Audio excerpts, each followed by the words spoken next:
Good afternoon, I am Dustin Feyder, author of the book Red Twilight, and I am your cartoon critic.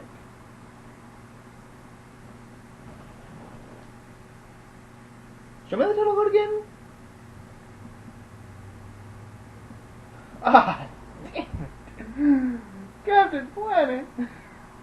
Captain Planet? I don't want to watch Captain Planet again. Okay. Might as well get on with this. Let's watch the intro first. Our world is in peril. Gaia, the spirit of the earth, can no longer stand the terrible destruction plaguing our planet. Stop. Gaia. Now, I am a theologist. I have some semblance of understanding of world culture, history, and religion. I spent a few years going to school to learn about this stuff. Now, let's double check the common literature to make sure we know who Gaia is.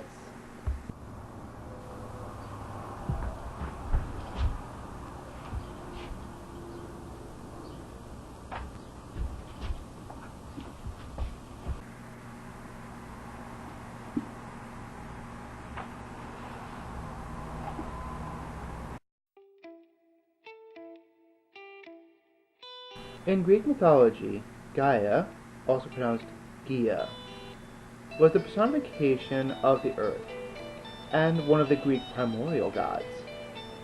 Gaia was the great mother of all, the primal Greek goddess, creator and giver of birth to the earth and all the universe.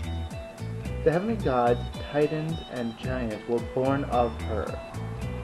The gods reigning over the classical pantheon were born from her union with Uranus, the sky, while the gods of the sea were born from her union with Pontius, of the sea. The Roman pronunciation of her name is Terra of the earth, through which all things are possible.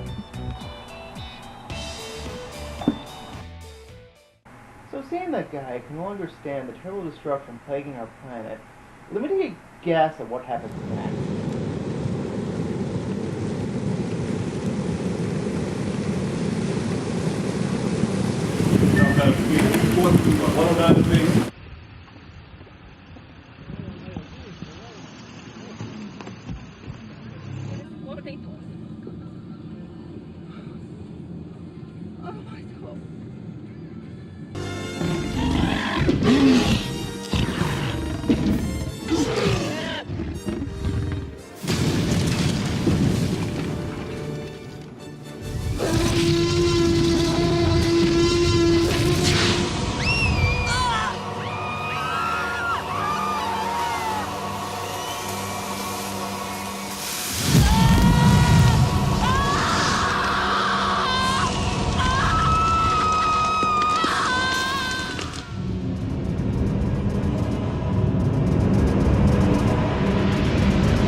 Yeah, when Gaia gets mad, people die.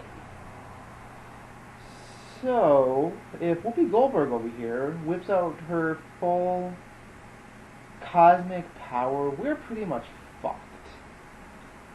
But that's not what happens next. So Gaia decides to do the one sensible thing that she can possibly do, and give 5 magic rings to 5 special young people.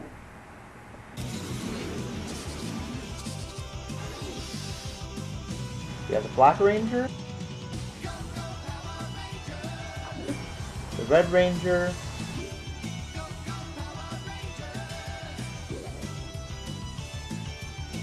the Pink Ranger,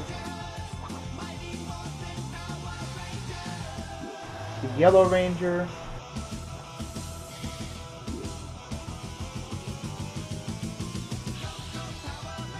and the Blue Ranger. And when their powers combine, they summon Voltron.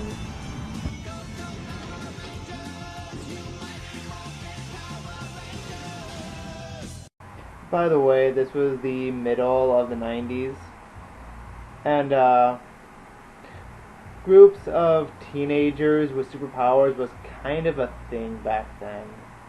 It was weird, but it happened. To be fair, the show isn't terrible. It has some fair animation, even if it can be flat from time to time. It followed a very formulaic way of doing things. Every episode had the same basic formula. The kids get summoned someplace, some sort of a fight breaks out, usually against a fairly two-dimensional character.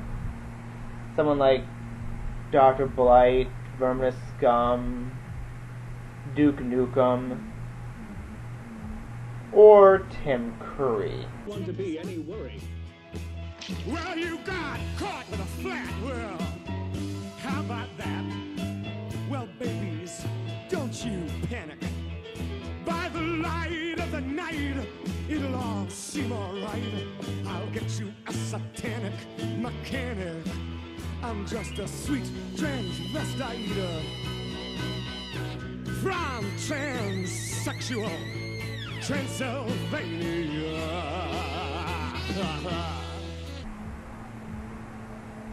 Now, without fail, the kids, because they're kids, even with Gaia's blessing, have no real chance of beating these guys in a fair fight.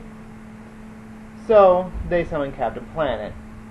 Captain Planet spews a couple of one-liners, a few simple jokes, and like in any good superhero TV show at the time, everything turns bright and vibrant. Captain Planet slaps around the bad guy, and then the show ends. There's usually a PSA at the end, something like, don't litter, don't go with strangers, remember to turn off your lights when you're leaving the room, or turn off the water before you turn off, or when you're done brushing your teeth. Simple stuff. There's a couple of episodes which are a little bit more complex, dealing with a few bigger issues. There's an episode about AIDS, an episode about gang violence. And boy, wouldn't it be nice if those things could be cleaned up in half an hour or less. I guess I don't hate this show, I just don't like it.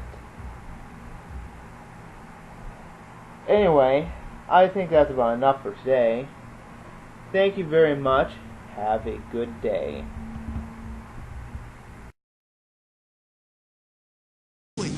Let our powers combine. Earth, fire, wind, water, heart. By your powers combined, I am Captain Planet.